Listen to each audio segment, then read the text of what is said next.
नमस्कार दोस्तों, स्वागत है आप सभी का पोर्टेबल पाठशाला पे।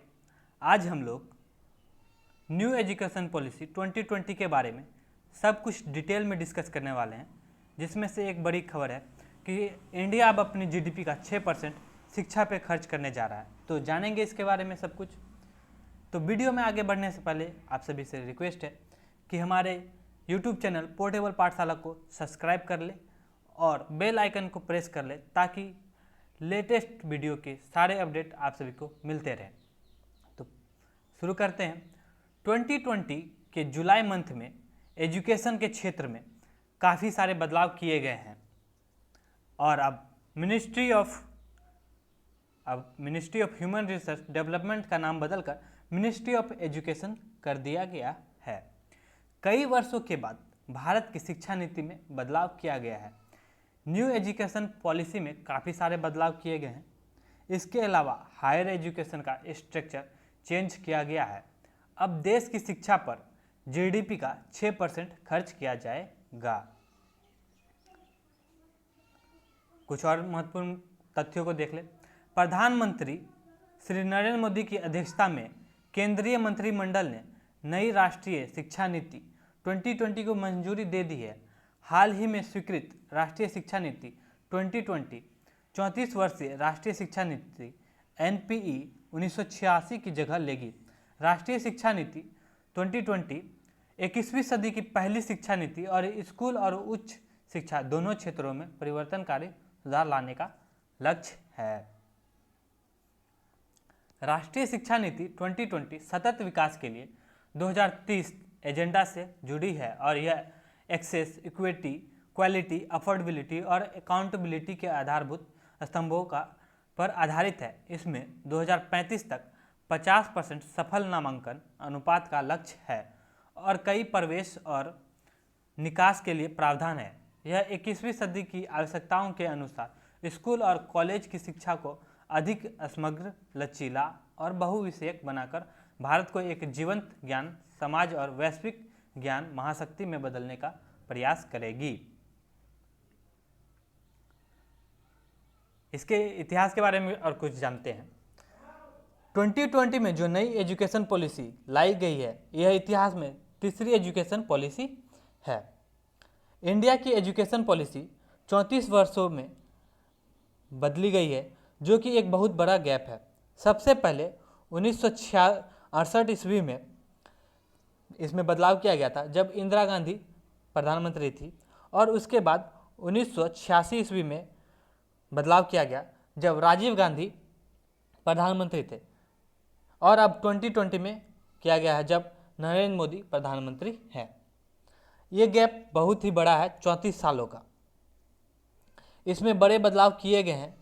लास्ट टाइम 1986 में एक नई एजुकेशन पॉलिसी तो आई थी, मगर इसमें कुछ माइनर चेंज किए गए थे। 1992 में भी एक शिक्षा नीति लाई गई थी, मगर इसमें कुछ ही चेंज किया गया था, जो कि 1986 पे ही आधारित शिक्षा पे था। 1986 में जो नई एजुकेशन पॉलिसी बनी थी, वो कटारी कमीशन के आधार पे बनी थी, एवं उस वक्त प्राइम मिनिस्टर इंदिरा गांधी जी थी। कोठारी कमीशन की बहुत सारी रिकमेंडेशन 1968 में लागू की गई, मगर एक बहुत बड़ी चीज़ मिस कर दिया गया, जो कि था 6% जीडीपी का एलोकेशन। बट इंडिया ने अपनी जीडीपी का 6% आज़ादी से लेकर अब तक कभी भी जीडीपी का शिक्षा पे खर्च नहीं किया। 6%। कोठारी कमीशन में 1964 में ये कहा गया था कि अगर इंडिया को डेवलप करना है तो हमें 6% अपनी जीडीपी का खर्च करना ही होगा, नहीं तो देश काफ़ी पीछे रह जाएगा। मगर इंडिया का दुर्भाग्य रहा कि जब से इंडिया आज़ाद हुआ है, तब से लेकर अब तक कभी भी अपने बजट में जीडीपी का 6% खर्च नहीं किया गया, और इसे दर्शाया गया है 2019 के ड्राफ्ट में।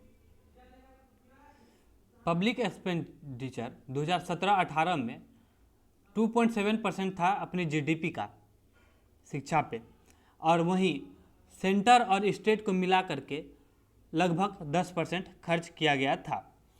इंडिया एवरेज 4% या 3.5% खर्च करता है अपनी जीडीपी का 5 सालों के एवरेज के अनुसार से, जो कि बाकी दुनिया के एवरेज से काफ़ी कम है।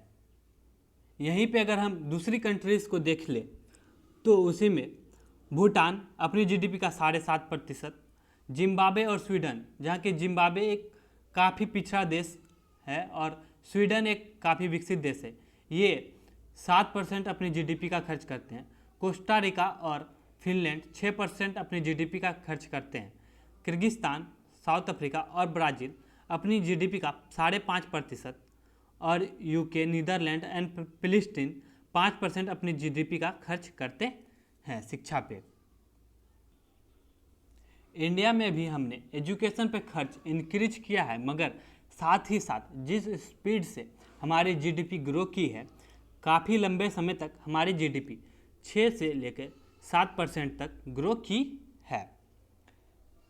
हमारी आबादी भी बहुत रफ्तार से ग्रो की है, उस रफ्तार से हमने कम खर्च किया है। इसका काफ़ी बड़ा रीज़न यह है कि हमारे देश की काफ़ी बड़ी आबादी पॉवर्टी में अपना जीवन यापन करती है, और हमारे जो दो पड़ोसी देश हैं चाइना और पाकिस्तान, दोनों ने पास्ट में हमारे ऊपर काफ़ी सारे, जिसके लिए इंडिया को हमेशा अपना डिफेंस मजबूत रखना था, तो काफ़ी सारी मजबूरियां थी, जिसकी वजह से हमेशा 6% का आंकड़ा हम छू नहीं पाए, जो हमारे न्यू डॉक्यूमेंट में दिखाया गया है। और जिस कंट्री के बारे में हमने बात की है, जो कि ज़्यादातर रिच कंट्री हैं और वे OECD के पार्ट भी हैं, इन्होंने पहले से ही अपनी बेसिक इंफ्रास्ट्रक्चर, स्कूल, स्टूडेंट के लिए लेबोरेटरी, रिसर्च वर्क, ये सभी काफ़ी हद तक पहले से ही बनाकर रखा है। वहीं इन्होंने अपनी शिक्षा पे और अपने इंफ्रास्ट्रक्चर पर भी काफ़ी सारा इन्वेस्टमेंट कर रखा है, और अभी भी जो ये अपनी जीडीपी का ज़्यादातर प्रतिशत एजुकेशन पे खर्च करते हैं, ये सिर्फ मेंटेनेंस के लिए और टीचर्स की सैलरी के लिए दिया जाता है। तो इंडिया इसके मामले में अभी भी काफ़ी पीछे है। तो इंडिया को मैसिव इन्वेस्टमेंट चाहिए इन एजुकेशन सेक्टर, और अगर ये हमने अब नहीं किया तो हम फ्यूचर में हम अपना पोटेंशियल अचीव नहीं कर पाएंगे। तो नीड ये है कि हम अपनी जीडीपी का 6% खर्च करना स्टार्ट करें। अभी जो पैसा दिया गया है, इसका बहुत बड़ा हिस्सा सिर्फ टीचर्स की सैलरी पर जाता है। तो इसीलिए न्यू एजुकेशन पॉलिसी में फाइनली कहा गया कि हम लोग जल्द से जल्द 6% अपनी जीडीपी का खर्च करें, एवं सेंटर और स्टेट की ओवरऑल खर्च 10% से बढ़ाकर अब 20% करने को कहा गया है, ताकि हम अपनी पूरी पोटेंशियल को अचीव कर सके। 2019 में जो ड्राफ्ट तैयार किया गया था नीति आयोग के द्वारा, उसमें कहा गया था कि इंडिया आने वाले समय में 10 ट्रिलियन की इकोनॉमी बनेगा 2030 से तक। तो इस कैलकुलेशन से इंडिया दुनिया की 3rd लार्जेस्ट इकोनॉमी बनने वाली है 2030 से 32 तक। इकोनॉमी बड़ी होगी तो लोग कमा भी ज़्यादा रहेंगे, और अगर लोग ज़्यादा कमाएंगे तो ज़्यादा टैक्स देंगे, और अभी के लिए जो टैक्स नेट है इसमें भी बदलाव किया जाएगा। तो सरकार को उम्मीद यह है कि इकोनॉमी बड़ी होगी, लोग ज़्यादा कमाएंगे और फिर लोगों से टैक्स वसूल कर शिक्षा पे पैसा लगाएंगे। अब प्रॉब्लम यह है कि कोविड-19 ने सब कुछ पे पानी फेर दिया है, तो अब इंडिया को काफ़ी सारे बड़ी पैकेज की आवश्यकता होगी अपनी इकोनॉमी को मजबूत करने के लिए। तो इसे ज़्यादातर हम लोग हमारे गोल को 2030 से 32 तक पटरी पे ले आएंगे, और अधिकतर गोल को हम धीरे धीरे पूरा कर लेंगे। तो दोस्तों, ये था हमारा आज का वीडियो। और भी इस टॉपिक पे नेक्स्ट वीडियो हम लोग लाते रहेंगे ताकि डिटेल में सब कुछ हम लोग आप सभी को बता सकें। तो मिलते हैं नेक्स्ट वीडियो में, तभी तक के लिए धन्यवाद।